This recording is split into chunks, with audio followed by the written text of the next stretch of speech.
pala si Commander Adlaw. Ang totoong pangalan ko ay Namay kwan. Namay lain pa nga buhi. Wala may kuan brad nga basig dilika. Yun mga idol, isang mapagpalang araw sa lahat at magandang hapon sa lahat. Yun, kakarating lang namin sa bundok ni Commander Adlaw, kung saan kami pupunta ngayon na babalikan namin. Pero hindi ko alam kung makaabot kami ngayon dahil medyo malayo pa kami. At abangan nyo na lang mga idol, basta makarating kami sa lugar na pinuntahan namin. Si Lando hindi muna nakasama dahil alam nyo naman na ano na yun, na natuli na. Hindi ko alam kung tuli ka na Commander o tuli na. Tuli na pala si Commander. Si Lando lang dahil natuli na talaga si Lando. Nagpapasalamat siya.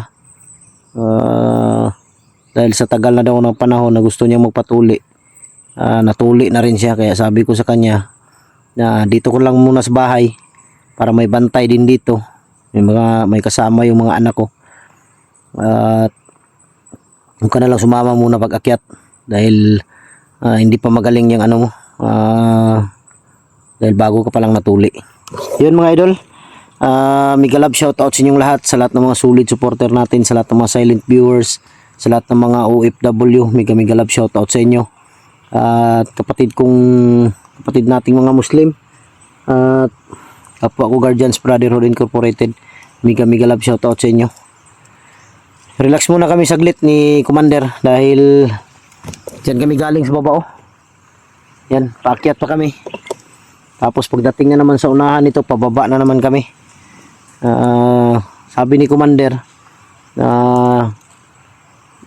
dahil tinanong ko kay Commander yung bundok na napuntahan natin, di talaga ako nagkakamali na ang harap nun ay Banwag. Sabi ni Commander, Banwag yun. At ang tawag pala ng bundok na pinuntahan natin ayun, Mount Demonyo. Mount Demonyo yun. Yun ang narinig mo kay Kinalarambo. Mount Demonyo daw mga idol, yung lugar na napuntahan namin, yung pinasok namin yung bahay. Dahil ang sabi ni Commander, kaya natawag yung Mount Demonyo dahil nung sa tuwing pupunta sila Rambo doon sa area na to, na may makikita sila ng tao, ng mga tao, may maririnig daw sila na magsasabi na nandito na naman yung mga demonyo. Kaya nabansagan na Mount Demonyo dahil totoo naman mga demonyo yung pumupunta doon, sila Rambo. At kung may makita na maliligo doon sa ilog, pinagsamantalahan. Kaya natawag na Mount Demonyo. Kaya naisip ko agad, nakita ko pa lang yung bundok sa harap, sabi ko Mount Banwag talaga to. Hindi ako magkakamali dahil ilang taon kong binabalik-balikan tong Mount Banwag. Kaya dito kami dumaan ngayon. At bago kami pumunta mga idol, bago kami umakyat dito, doon kami sa kabila, doon sa mataas din, tiningnan namin yung area. Sabi ni Commander yun nung pinuntahan natin, tinuro niya kung saan banda. Kaya sabi ko sa Banwag lang tayo tadaan para sakaling madali tayo makaabot. Kasi kung doon tayo dadaan, baka abangan tayo nila dahil alam nilang aakyat na tayo. Kahit hindi mo pa sabihin na hindi ka aakyat, pag aakyat mo, nandyan talaga sila dahil nag-aabang yan lagi. Okay na Commander?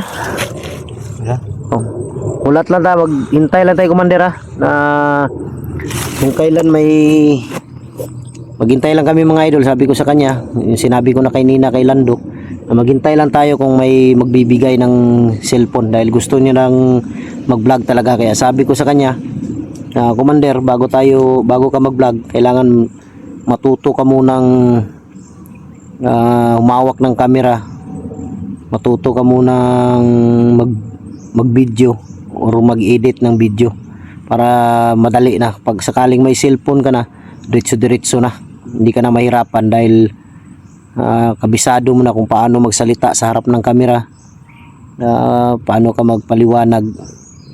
Dahil pero ano lang yan Commander, una lang yan. Sa una lang yan, siyempre parang mahihiya. Ganyan. Ganun ako dati. Nung una pa lang, medyo mahiyain pa ako ba. Pero ngayon makapal na yung mukha ko. Di, masasanay ka rin sa harap ng kamera. Una lang yan. Mahiya ka talaga siyempre. Dahil unang hawak mo pa lang ng kamera. Kaya may hindi ka makapagsalita ng maayos dahil sa kaba. Yun, ibigay ko kay Commander yung kamera. Magpakilala siya. Siya na bahala kung ano yung sasabihin niya. Para ma-practice niya yung habang nagpapahinga kami dahil paakyat pa kami. Pero Commander, huwag lang tayong kumpiyansa dahil nasa critical area pa rin tayo. Alam mo, Mount Banwag, kilalang lugar to. Delikado ang lugar na to. Kaya di tayo pwedeng kumpiyansa. Dito sa dinaanan natin, dyan sa taas, may ano dyan. Iwan ko lang kung nandyan pa yung kubo. Na dyan ko na nahuli dati basta may nahuli ako dyan sa kubo na yan. Iwan ko lang kung nandyan pa o baka nagiba na dahil sa tagalan ng panahon. Yan, Commander, ikaw magpakilala kang Commander sa harap ng kamera. Huwag kang maya. Ikaw kung anong gusto mong sabihin o salita ka. Okay. Yan. Hello mga idol. Shout out. Ako pala si Commander Adlaw. Ang totoong pangalan ko ay Jid. Jid pala ako. Tapos Sabihin mo na huwag kang maya. Sabihin mo ba na gusto ko nang mag-vlog mga idol pero cellphone lang talaga yung problema namin ni Buster. gusto ko na nga mag-vlog. Kaso wala pa akong cellphone eh. Yep. Huwag kang maya. Salita ka. Kaya ako sa camera na to. Ha? Parang mahiya ako sa camera na to. Ganyan kami dati. Tatagal, kakapal yung mukha mo.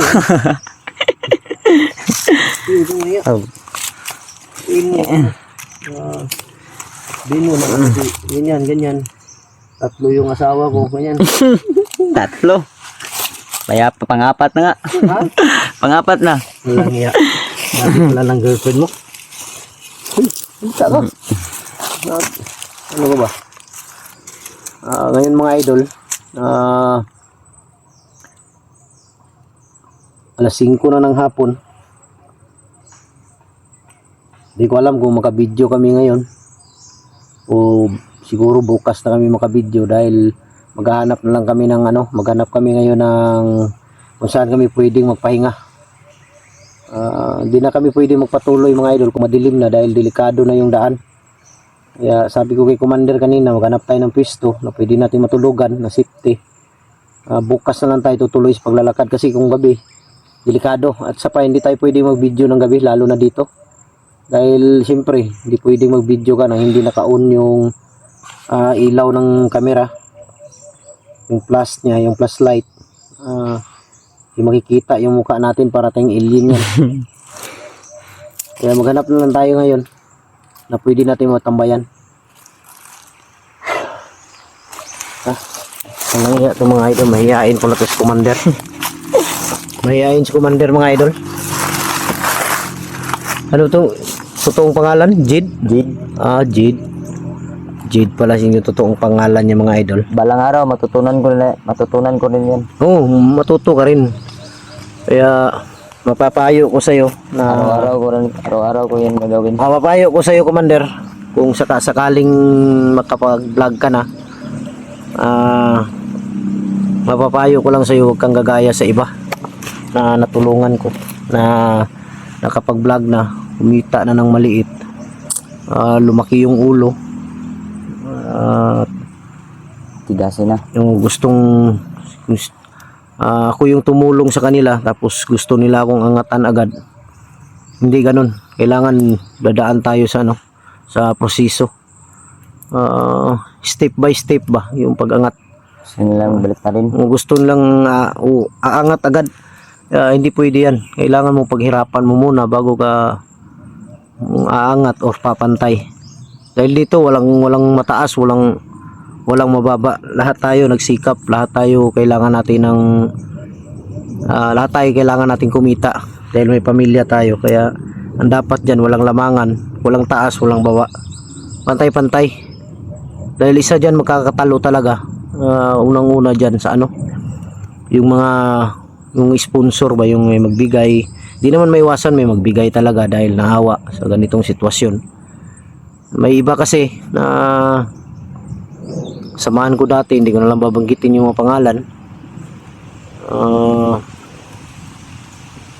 Kung magkano yung ibigay sa akin, ganun din ang gusto nila. O gusto nila malaki pa yung sa kanila. Kaya hindi dapat ang ganun. Kung ano yung sinabi ng supporter na kunwari may magbigay sa akin, sabihin, Pastor, sa'yo yan. Tapos ito kay Commander Adlaw. Kung magkano lang yung pinabigay sa'yo, yun lang talaga. Di ba? Oo. Hindi yung gustong malaki sa kanya. Ganyan ba? Kaya may payo ko lang sa'yo, Commander, na kung sakali makapag-vlog ka na, magsikap ka. Focus ka. Mag-aasawa na ako. Ha? Mag-aasawa na ako, basta. Mag-asawa? Di ba may asawa ka? Pangapat. Pangapat? Alangi. Alangi ang Commander to, mga idol. Gusto pa ng pangapat na asawa. Paano yung asawa mo? Yan lang. Ha? Diyan lang sa bahay. Diyan lang sa bahay? Pagtipon ko silang lahat. Ay, isa mo? Mm. Walang yan. Mas matindi pala to sa akin, mga idol. Di basta-basta ang Commander to. Barako na barako. Ayun, mga idol. Biro lang yun. Patawa lang ba dahil alam nyo naman.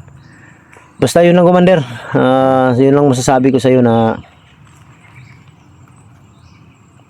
kung makapagsimula ka, ano lang, humble lang palagi ba.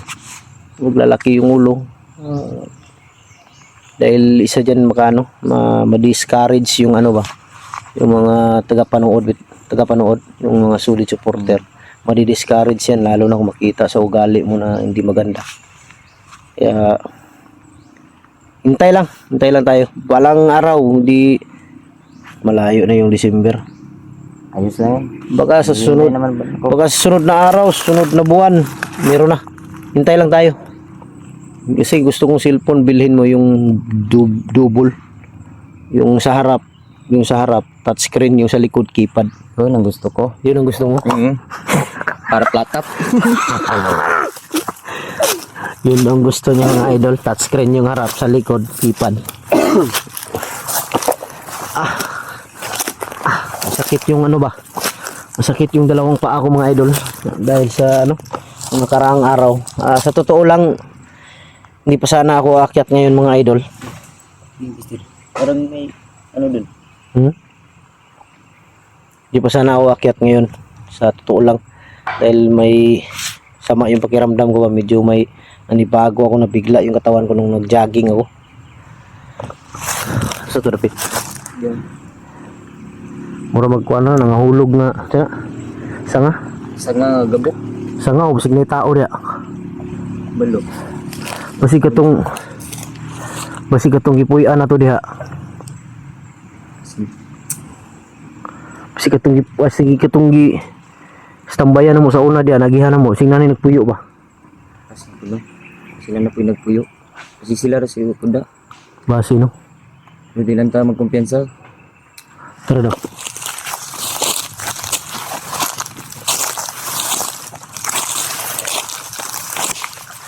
Okay, yung kubo dito, mga idol, may nakatira na. Kaya hindi tayo kumpiyansa.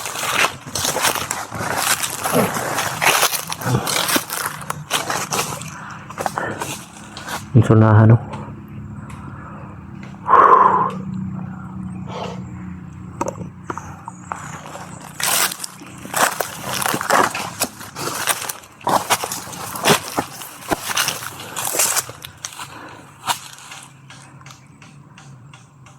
Diyan sa unahan. Tara.